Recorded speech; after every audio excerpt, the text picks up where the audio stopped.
How's it going, Lumineers? Today I have for you a Ruby Amethyst deck that is super budget friendly, super easy to make. I only have like 2 legendaries and they're pretty cheap. So you can make the whole of this deck for about 10 to 15 euros or dollars. And it's not the most competitive deck, but it plays very solidly. And it's one of those decks that really makes you think. So if you like a lot of comboing and a lot of decision making, this is the deck for you. It is a little bit slow. This is a control deck, but it does have some really cool features and techs that I'm going to show you. So without further ado, let's get started. So first of all, I have, instead of having this sorted by ink, I have this sorted by engine. And first, this is the boost engine of my deck. So as a 1-drop, I have the Hercules Spectral Demigod. He has a boost 2, he's a 0/3, and the boost 2 ability says that while there's a card under this character, he gets +3 attack. So essentially, we want to play him on turn 1 and then boost him on turn 3 or 2, depending on how the game goes. And our other big boost target is Scrooge McDuck, Ghostly Ebenezer. This has boost 1, and for each card under this character gets +1 attack and +1 willpower. So you can, well, make the Scrooge really big if you put a lot of cards under him. So ideally, the main combo you have in the deck is play this on turn 1, and then play Scrooge on turn 2, and then on turn 3 you can boost them both for a total value of 7/7 on the board, super early, which is just super menacing for the opponent. It's a great play. And then finally, I have 1 Cheshire Cat, Inexplicable. Ideally, I would want to play 4 of these and 4 of Scrooges, but this is the lineup that I have right now. This is probably the most expensive card in this deck, and it's not that expensive. This has the ability Boost 2. Whenever you put a card under this character, you may move up to 2 damage counters from chosen character to chosen opposing character. So essentially, you can just juggle damage around and kill some characters that would have evasive or that are ready. So pretty much you challenge with one of these and then you take the damage and just kill another one or finish the job. It's a really good card. I would like to play it at 3 or 4, but well, this is the lineup I have. And these are our boost targets. And I separated them by boost because now we have what I call the draw engine of this deck. And for that, I'm playing 3 Olaf Helping Hand and 4 Tigers. So essentially, what this deck does is I want to be boosting the other characters and then getting them back to the hand. Because essentially, if you return a card back to the hand that has been boosted, you get the card itself and every other card that's beneath it. So essentially, we want to just make really big Scrooges and even Cheshire Cats and Hercules and then bounce them back to the hand, and that way we get draw power. And so we use these 2 characters. This one costs Olaf. What it does is when this character leaves play, you may return chosen character of yours to your hand. So essentially you can crash this into a bigger character, make a trade or just kill him, and then bounce back one of yours. And then Tigger, what it does is when you play this character, you may return chosen character, item, or location with cost 2 or less to their player's hand. And this is very important. That's why I play more of these than of this one. Because we also play locations that can be boosted. So this can return like anything. And this can even return your opponent. So if you're trying to stall or just get rid of something that's nasty, you can also do that. But essentially, we use this one to bounce our own characters. And this will combo also with another character, another item that we'll see later. Then we have more draw and more ways to combo with our items that we'll show you. We have 4 Diablo and 4 Cusco. So Diablo Obedient Raven has, they essentially have the same ability. So whenever they're banished, you get to draw a card. And that can be in any turn by any means. So essentially, if it's banished, you get to draw a card. This is great for playing early if you don't get a Hercules or a Lonely Grave, which is the item that we're going to talk about next. And then Cusco just does the same thing. It's a 2-drop. You can always ink it. All of these are inkable, and you can also boost them with one of our items, or boost in the sense that we can augment their attack to make traits and that are always favorable, because then we get to draw a card. Then we got our the aggro portion of the deck, the big creatures. So first of all, I'm playing 3 Liquidator. This is a 2-cost underdog, which has Reckless, so it doesn't quest and he must attack if able, but it's a 4/2 body, which is super oppressive, and if you're going second, you can slam him down on turn 1, and it's a threat that your opponent has to deal with. This is not so great against mid-range decks, because Steel can really screw up this card. You can get hit by Fire the Cannons or something else that just deals damage directly, like an Angel. But other than that, this is great against those aggro decks that try to race for 20 lore, because they have to deal with this, otherwise you'll just be killing their characters. Then we play 4 Slushy. Slushy is a 4-cost uninkable evasive with 5/5 stat line. This is like one of the best cards in the deck. It's so versatile. It's a big body. It can take a hit. It can challenge evasives. It's like having a 5/5 stat line on a 4-cost is really powerful, especially if you can play it on turn 4. It's something that they have to deal with, and this is usually the target of Hades and let it goes, because they just don't like this card, which is great for us. Then we're playing 4 Isis Vanderchill. And this is also a 4-cost uninkable with a 4/4 stat line, with the ability Chill Out. When you play this character, exert chosen opposing character. So essentially, this can catch your opponent unaware, and you can just exert their characters and then challenge them with something else. I do think this is great at 4. I could probably cut this to 3 for something else, but it's still a very cool tech that can often win you advantage by just cutting people unguarded. So it's really, really nice. And then we have our big boy Copper, 6-cost inkable, 8/5 stat line with Rush and Reckless. So he can't quest, but he's just also a surprise in our deck, in the sense that sometimes when your board is cleared, you can just slam them down and they think they are safe because you don't have anything on board, and then you send in this big boy with Rush, and you can just also clear high value targets with this card. And also, since we're using the bounce engine, you can also bounce these cards back to hand to have their on-play effects triggered again, which it doesn't always come up, but it sometimes does, and well, it's nice when it does. Then we have the best card in the deck, which is, I'm playing 2 Wreck-It Ralphs. Ideally, I want to play 4, but this is just an amazing card. So it's Wreck-It Ralph Raging Wrecker. It's a 7-cost uninkable with a 3/4 stat line. It looks pretty bad right off the bat, but his abilities are just out of this world. So he has Boost 1 with the ability Powered Up. This character gets +1 for each card under him, so you can constantly boost him as you do with Scrooge McDuck. It only boosts his attack and not the defense, but that's something we actually want because of the second ability, which is Who's Coming With Me. When this character is banished, banish all characters with strength equal to or less than the strength he had in play. So this is a board wipe. This is a Raging Storm on legs. That banishes everything that has the same attack or lower as him. So essentially what we want to do is we want to play him, we want to boost him, get the damage number to the same level of our opponent's highest monster, and then we want to just nuke it. We want to either crash it into something, or we want to get rid of it by using Lonely Grave on it.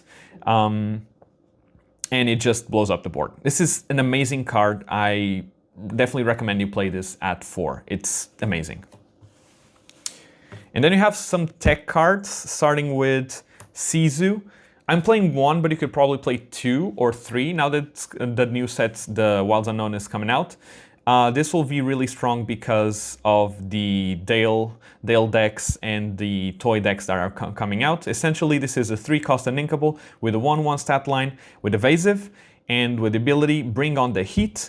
When you play this character, banish chosen opposing character with 1 strength or less. So this means that things like Woody, things like Dale, and those decks can get all knocked out of with this. So this is really great card to play because, well, unless they have Ward, they get banished, and it's still a body that you can buff up with some of our other cards to make favorable trades. So it's always a good card.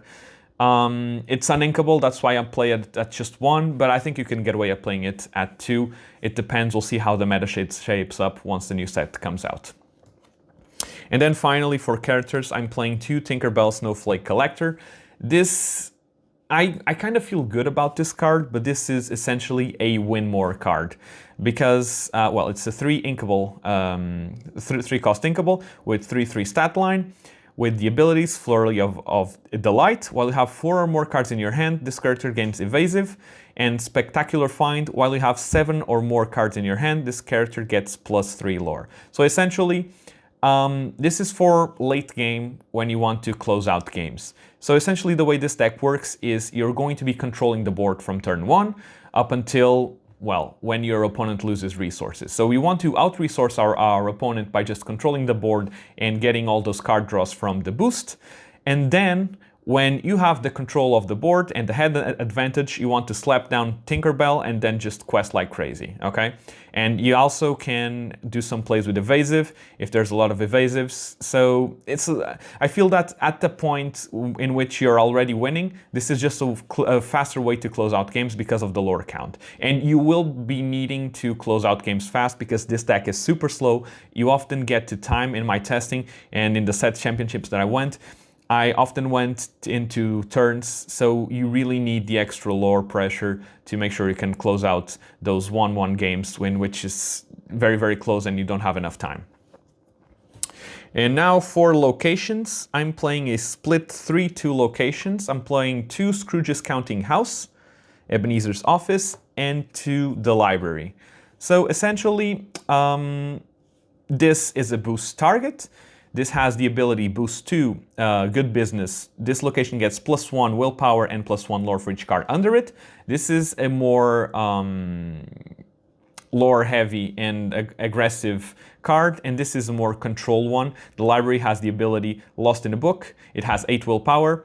Whenever a character is banished while here, you may draw a card. So essentially this gives you more draw power, and you can usually want to slap these locations later in the game as well as you do with Tinkerbell. It's when you're already winning, this just speeds up the process. This is faster, but it's also doesn't give you as much value in terms of draw power. This is better, but it's slower. So it really depends on how the game state is looking and how the time is looking up.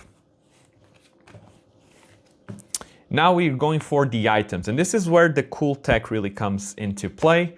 We're playing 4 Lonely Graves. This is probably one of the key pieces of the deck and one of the best cards as well.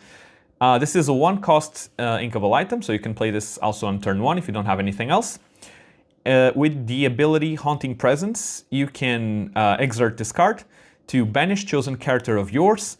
Put the top card of your deck face down under one of your characters or locations with boost. So essentially this allows you to banish your own characters.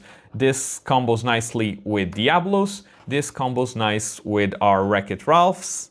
It's just a great card all around because then you get the added value of boosting one of your boost targets. So this is really important for you. You can also get a second boost, and that's why that's also a really cool card because normally you can only boost once. With this card, you can boost a second time because it's not by its own effect. So essentially, you can slam down a Wreck-It Ralph. You can either boost him manually or boost him with Lonely Grave and then just crash him, or boost him a second time with a Lonely Grave and then crash him, or just outright banish him. It's a card that gives you a lot of flexibility and it has a really cool interaction with Olaf, because Olaf has this ability triggers after Lonely Grave is done acting. So essentially, you want to have like a boost target like Scrooge on board. You Lonely Grave Olaf, he gets out. You first boost Scrooge, and then he goes back to your hand. So you get card advantage, and you get to, well, use the effect and boost an extra time. So it's a really cool interaction that you can do with this card, and this is absolutely essential for how this deck works. Then I'm playing 3 Medallion Weights. This is an old card that has been reprinted. It's a 2-cost inkable item with the skill, the ability, discipline, and strength. You can exert this item and pay 2 ink. Chosen character gets +2 strength this turn. Whenever they challenge another character this turn, you may draw a card. So this is essentially just a steroid. You can use it with your draw engine to just crash into other stuff. And you can even use it to boost Wreck-It Ralph to, well, after you Lonely Grave it, you can banish more stuff, because if you use this on Wreck-It Ralph, he gets more attack, so the threshold of the cards that he banishes automatically rises. So it's a really good card. I'm playing 3 because I've played this at 4 before, but I see it too many times. You just want to see this card one time. More than that, it's too much. So you might even cut this down to 2 if you want. And then finally, for items, I'm playing 2 Junior Woodchuck Guidebook. It's just draw power. It's just good, it's consistent. I'm never unhappy to see one of these. And I feel that 2 is the perfect amount so it doesn't clog up my hand. And then finally, oh, I have also one more item, which is an Amethyst Chromicon. This is just a tech card in the sense that it's just draw power. I know it gives your opponent a card as well, but this can also come in handy for disruption when you play against Demonas or any gargoyles, because you can screw up their card count and have them not be ready on their turn. So it kind of comes up. It's very rare, so I just play it at 1, and you can always ink it. And then for more just actions, I play 2 Force of Great Typhoon, a 2-cost inkable song, which says that chosen character gets +5 strength this turn. You can boost anything with this. You can boost one of our Diablos or Cuscos to just crash into something else. You can boost the Sisu. You can boost Wreck-It Ralph to get rid of really big stuff. And you can sing it with one of your other characters, or you can even boost one of your own characters to make sure that Wreck-It Ralph doesn't banish it when it leaves the field. So it's just flexibility, it's great. And then I'm play 1 They Never Come Back. This is an action, a 3-cost inkable, which says up to 2 chosen characters can't ready at the start of their next turn. Draw a card. So essentially this is like a Nice's Vendor Chill in the form of an action. It's slower than Isis, and it doesn't put a character on board, but it buys you time, and you can always draw off of it, so it has some value there. This was a sleeper card. I might bump this to 2, but I do feel also that my matchups were conveniently favored by this card, but, well, I'll have to play more and see. And so, yeah, this was my deck profile. In terms of additions to this, definitely play 4 Wreck-It Ralphs, 4 Scrooges. Olaf, I think it's fine at 3. And then you can play some higher cost cards. I've heard of the Maleficent, the Dragon one, which is the 9-cost inkable, which also pairs very nicely with this deck. But other than that, it's pretty solid. It's a grindy deck. It requires a lot of decision making and a lot of skill to play, but it's super cheap, and it's honestly very fun to play as a control player. And it's probably not as fun for your opponent, so if you want to annoy someone, this is also a good deck to start with. Okay, so that was it for today. I hope you guys enjoyed the video. Remember to leave a like and subscribe. And yeah, I'll see you guys in the next profile or Lorcana video or anything else that I decide to make in the meanwhile. Thank you so much. I see you guys in the next one.